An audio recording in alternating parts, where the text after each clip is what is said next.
ఏంటి మధ్యాహ్నం అయినా లైవ్ చేపలు పట్టుబడిలో మంచి ఏం మాట్లాడుతున్నావు? ఏంటిది? ఆకాశంలో నారదుడు వచ్చేటప్పుడు సినిమాల్లో చూపించే ఈ మేఘ మాలికలు. ఇది మార్నింగ్ అయితే కాదండి, మధ్యాహ్నం 12 అవుతుంది.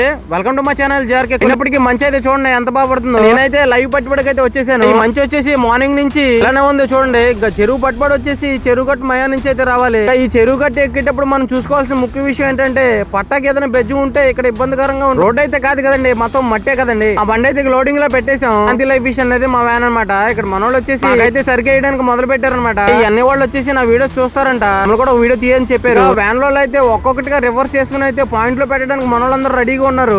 మధ్యాహ్నం 11-12 అయినా మంచి అయితే ఇలాగే కురుస్తూ ఉన్నది. బళ్ళని లోడింగ్ లో స్టార్ట్ అయిపోయినాయి.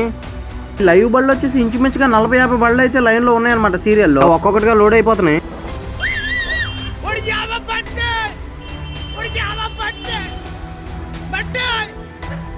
ఈ లోడింగ్ జరిగే చోట అయితే కొకరాలంకని విలేజ్ లో అయితే పట్టుబడి అనేది జరుగుతుంది. లోడింగ్ జరిగే సమయానికి అయితే ఒక్కొక్కటిగా రివర్స్ చేసుకుని పాయింట్లు అయితే పట్టడానికి మన వాళ్ళందరూ రెడీగా ఉంటారు. 6 months 1 year బ్యాక్ అయితే బొలెరో 1.5 ట్రక్ చిన్న ట్రక్, ఇప్పుడైతే లేటెస్ట్ గా 1.7 మరియు 2.0 మ్యాక్స్ పికప్లు 10 అడుగుల బాడీలు వచ్చిన తర్వాత అవి చేపలకు సంబంధించిన ప్రతి ఒక్క డ్రైవర్ గానీ ఓనర్ గానీ ఆ వెహికల్స్ అనేది యూజ్ చేస్తున్నారు. ఎందుకంటే ఇంచుమించుగా టన్ను కానించి 11-12 క్వింటాలు ఏమాత్రం నలకుండా చేపలు అనేవి చాలా సురక్షితంగా తిరుగుతున్నాయి అనమాట. చేపలు అయితే చూడండి, గుంటి కొట్టేటప్పుడు చేపలు ఎంత యాక్టివ్ గా అయితే ఎగురుతున్నాయో మనోళ్ళు గుంటి నొక్కు రావడానికి చాలా కష్టపడుతున్నారనే చెప్పుకోవాలి. చేపలను దగ్గర కొట్టుకొచ్చిన తర్వాత వాళ్ళని టైట్ చేస్తారు, ఎందుకంటే వాళ్ళు చేపలు చేతికి దొరకడానికి కుదురుతుంది కాబట్టి. అలా నొక్కొచ్చిన చేపలను మెసలో వేసి కాట పెట్టి బుల్లర్లు అయితే వేస్తారు. మధ్యాహ్నం 12-1 గంట మంచి అనేది ఇంకా పోలేదు. ఆయన వచ్చేసి సాయి అనమాట, SSK లైఫ్ ఫిష్ గుమస్తా. ఆయన శనివారం గానీ మంగళవారం గానీ ఎవ్రీడే లో పట్టుబడి ఎప్పుడు ఆయనే దగ్గరుండి పట్టుబడి అనేది జరిపిస్తారు. వీడియో మీకు నచ్చినట్లుంటే ప్లీజ్ సబ్స్క్రైబ్ చేయండి. ఇలాంటి మరిన్ని వీడియోస్ కోసం నా ఛానల్ సబ్స్క్రైబ్ చేసుకోండి. Thank you for watching JRK Kolli.